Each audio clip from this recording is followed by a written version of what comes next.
Hi hello welcome to our channel. నేనండి మీ మహాని. ఈరోజు మీ ముందుకు తీసుకొచ్చాను గులాబ్ జామ్. అది ఎలా చేయాలన్నది చూపిస్తారండి. ఇందులో వెరైటీ ఏంటంటే మైదాతో గులాబ్ జామ్ ఎలా చేయాలో చూపిస్తారండి. 1/2 కేజీ మైదా పిండి అండి. మొత్తం జల్లెడ పట్టుకోవాలి. జల్లెడ పట్టుకోకుండా అయితే అసలు కలపొద్దు. జల్లెడ పట్టుకున్న తర్వాతే కలపాలి. 5-6 జీడిపప్పు సన్నగా తరగాలండి, అలానే వేయొద్దు. 1 చెంచా సోడా ఉప్పు అండి. అది మొత్తం కలిసిపోవాలి. కలిసిపోయేదాకా పొడి పిండిలను వేసి కలపండి. 1 కప్పు పంచదార అండి. ఆ పంచదార కూడా ఆ పొడిలో మొత్తం కలిసిపోవాలి. మొత్తం కలిసిపోయిందాక కలపాలి. ఇందులో వాటర్ అలా వేసుకోవాల్సిన అవసరం అయితే లేదండి. చూపిస్తాను అది కూడా ఎలా అన్నది.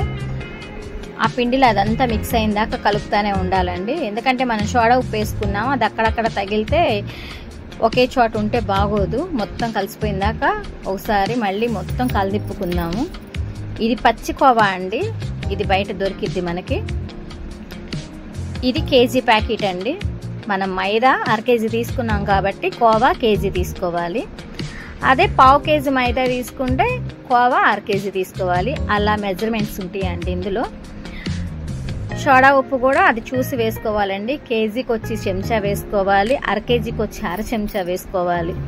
అదే 1/2 కేజీ కోవా అయితే 125 గ్రాములు మైదా వేసుకోవాలి, 1/2 చెంచా సోడా ఉప్పు వేసుకోవాలి. అలా చూసుకొని కలుపుకోవాలి. నాకు కొంచెం ఫంక్షన్ ఉంది కాబట్టి ఎక్కువ మోతాదులో తీసుకున్నానండి ఇక్కడ ప్రతిదీ. ఇది మొత్తం కలుపుకోవాలండి. మనం చపాతీ పిండి కలిపినట్టే కలపాలి. కాకపోతే అంత మెత్తగా కలపకూడదు. ఇంక ఇందులో వాటర్ వేయడం అలా ఏం లేదు. ఆ కోవానే సరిపోతుంది మనకి. చూసారా ఎలా వచ్చిందో ముద్దలాగా. మరి ఎక్కువగా మెత్తగా కలిపేసామంటే అది ఆయిల్లో వేసినప్పుడు విడిపోయిద్దండి. మరి అంత మెత్తగా అయితే వద్దు. మీడియంగా మనకి ఉండ ఎలా వస్తుందో దాని ప్రకారం కలుపుకోవాలి. ఇదిగో చూసారండి ఎలా వచ్చాయో. మనకి మరీ చిన్న ఉండలు కావాలా పెద్ద ఉండలు కావాలా అన్నది అది మన ఇష్టము.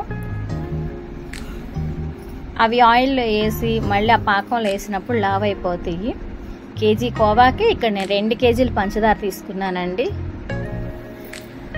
2 కేజీలు పంచదార, 2 చెమ్ములు వాటర్ తీసుకున్నాను నేను అందులో. అంటే పంచదార మునిగే వరకు. లేదు మనకి పాకం కొంచెం ఎక్కువ కావాలి అంటే ఇంకొంచెం వాటర్ తీసుకోవచ్చు. అది మన ఇష్టం అండి. నాకైతే అవి సరిపోతాయి అనిపించింది. మనం ఇక్కడ ఉండలు చేసుకునే లోపు ఇది మనకి వేడయ్యి చల్లారిద్దండి ఈ లోపు. అందుకే ఇది నేను ముందే పెట్టేశాను. ఓ పక్క ఉండలు తయారు చేస్తున్నాను. ఆ ఉండలన్నీ చేయడం అయిపోయిందండి. ఇప్పుడు ఇందులో 1 కప్పు నెయ్యి తీసుకుందాము. అందులోనే ఆయిల్ వేసుకుందామండి. ఈ ఆయిల్లో ఆ ఉండలు వేసుకునే టైంలో అండి మనం ఎలా అయితే పెట్టాము, హైలో పెడితే హైలోనే ఉంచండి, సిమ్లో పెడితే సిమ్లోనే ఉంచండి, లేదా మీడియంలో పెడితే మీడియంలోనే ఉంచండి. మనం ఆ బాల్స్ వేసే టైంలో హైలో ఉన్నది సిమ్లో పెట్టడం, సిమ్లో ఉన్నది హైలో పెట్టడం అలా మటుకు చేయొద్దండి. ఒక లెవెల్లోనే రావాలి. ముందు ఏ విధంగా అయితే పెట్టారో ఆ విధంగానే ఆ వాయ అయిందాక ఉంచాలండి. మీరు పెట్టడం తీయడం అలా అయితే మళ్ళీ అవి లోపల ఒక గింజలాగా తయారైద్ది. అలా వద్దు. నేనైతే సిమ్లో కాదు హైలో కాదు మీడియంలో పెట్టాను. ఎలా వచ్చినాయో చూడండి. మరీ ఎక్కువ మాడిపోయినట్టుంటే మళ్ళీ అది కలరు కొంచెం డల్ అయిద్ది. చూసుకోవచ్చు మీరు. మరీ డల్గా ఉంటే ఇంకా డల్ అయిద్ది.